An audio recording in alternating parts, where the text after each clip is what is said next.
Ah, hey. Just looking over my notes from the weekend. There has been so much happening in this world. It seems for quite a while.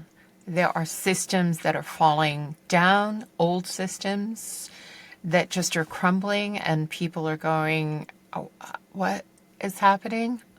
And that it's like the shaking of the ground. And I heard from a friend on the other side of the world who's in Thailand that there was a 7.7 earthquake. So the ground was really shaking underneath the area where he was at, with physical buildings collapsing. And I just heard this morning in the Aegean Sea that there's a possible volcano that may erupt as well, which will send all the smoke and ash up into the air in Europe. There's just things happening, right?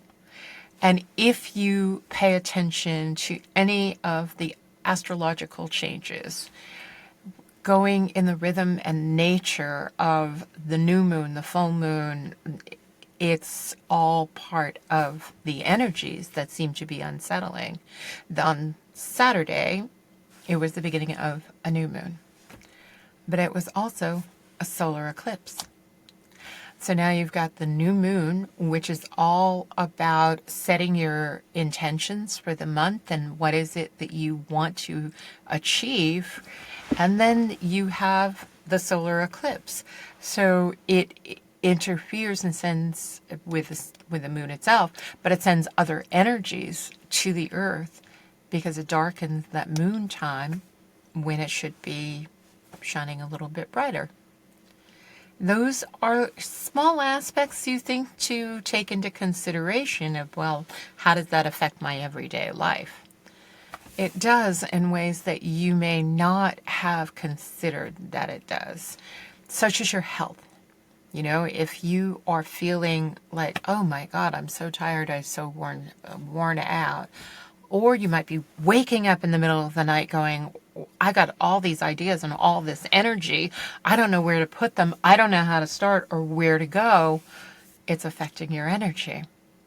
And we haven't even talked about some of the other things that are happening. We just are moving into the age of Aquarius as well. We've had that song in our head since the 60s, the dawning of the age of Aquarius, and now it's here. It is already upon us, and we have felt some of that energy.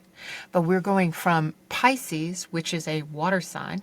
I did a ceremony where I had a bowl of water in this hand, to Aries, which is a fire sign, and I had a candle in this hand. It is the opposite of what we have been doing for so long, is contemplating and pondering in the deep emotional state. Who am I? What am I here for? What's my purpose? And so many times we covered that all up with social mask and other things because it's like, it's not safe to be me outside of who I think I am or what I desire in this world. But going into the age of Aquarius is a different energetic feeling. And Aries being a fire sign, there it is. It's igniting quickly. It's moving quickly. And many people have been telling me, where's time going? It's going by so quickly. I can't believe it. It's like we just started March and now here's the end of March, right? There are a lot of things going on. And if you follow everything that's happening, you know that Mercury is in retrograde. You might also know that Venus has been in retrograde. Get it right? And then there's other stars and planets and things like Chiron, it's the wounded healer, Neptune going into another area. And all of these aspects are or can be affecting us in one way or the other. We can feel like, oh my God, I can't do this because of these aspects in the sky, that they cause my communication to go buggy. that they caused, the relationship is not right. Victim, victim, victim. Well, it's time to let go of that victim mode and really use what's happening to more empowering.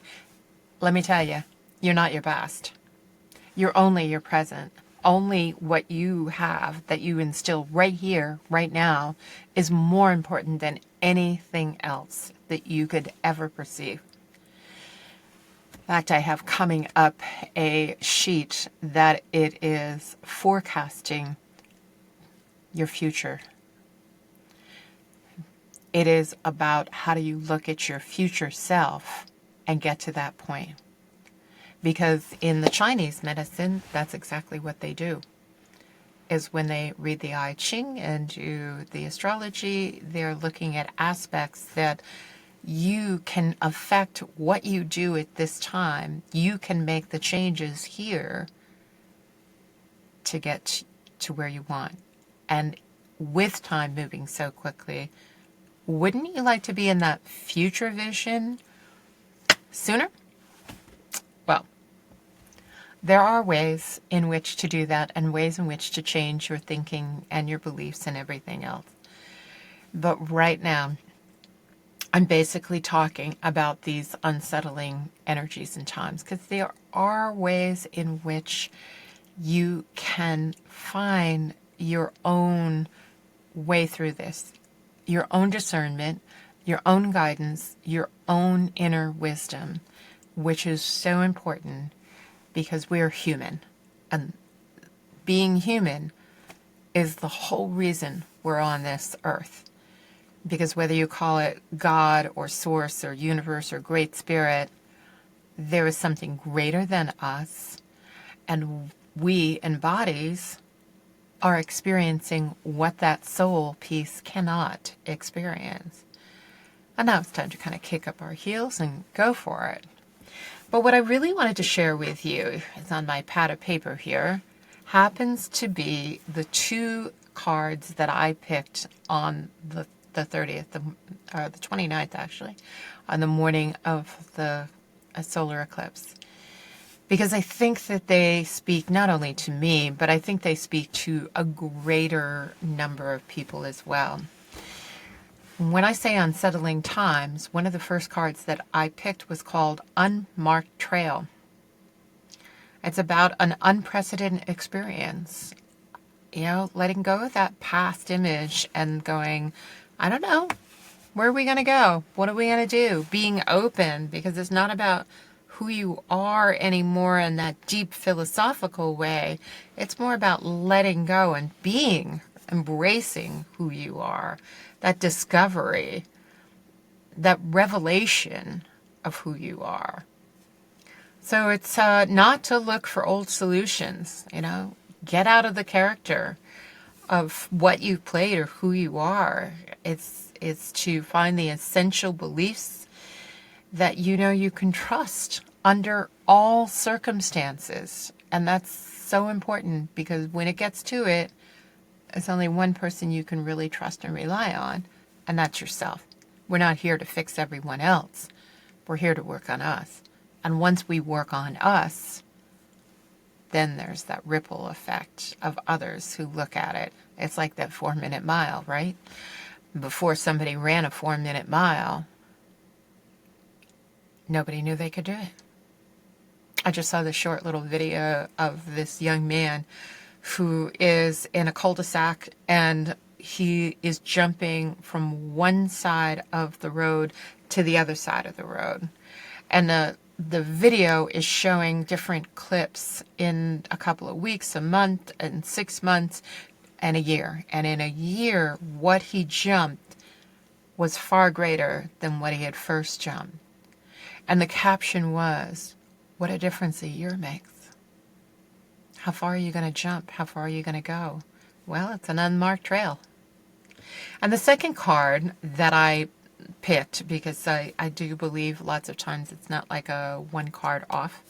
It is how do they interact with each other. And this one was called Deep Diver.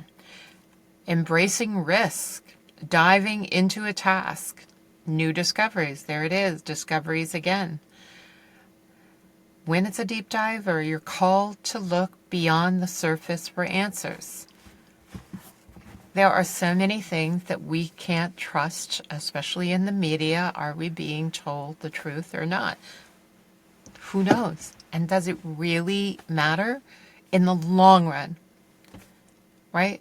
In the great big world of things, our worry, doubt, and fear, is it going to change what's happening somewhere else?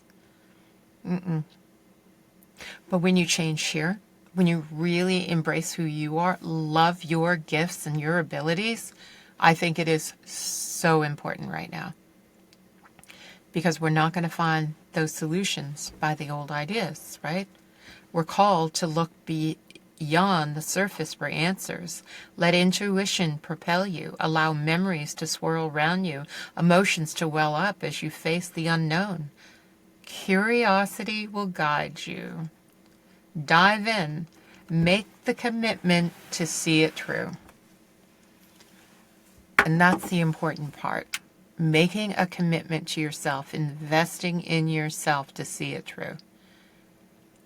None of us can read fortune telling and say this is exactly what's going to happen. There are remote viewers out there who have gone to the future and say, hey, this is the scenario that we bring back. But you know what? Whatever they brought back, that individual person, I might not have been there. Were you there? I have choice, and I know you have choice. And it's your choice of what you decide to do. You can choose to still be a victim. You can choose to be overwhelmed, stressed out, and like, I can't handle my job. I can't handle anything. Or you can choose to take a look at what would that future self look like? What is it that I really want to embrace in life? And do I need to go it alone? My answer to that question is no. None of us go alone. Finding community, finding someone who has made the journey that you want to make, such as, here's the pitch, right? Such as if you want to change your life. I've been there. I changed my life after a natural disaster when I was running a business that I loved, but I knew wasn't fitting me anymore. I knew it was time for me to move on. There was more for me to learn and discover and to move on from. And I embraced that. Not easy, freaking messy at times, but oh my gosh, is it worth it? There's something more to life that's here for you. It always starts with a conversation. It always starts with, are you ready? You know who you are deep inside. You just need to have the courage to stand in your own integrity, to stand in your own 2 feet, and move forward. Thanks for listening. Enjoy the rest of your day. Bye.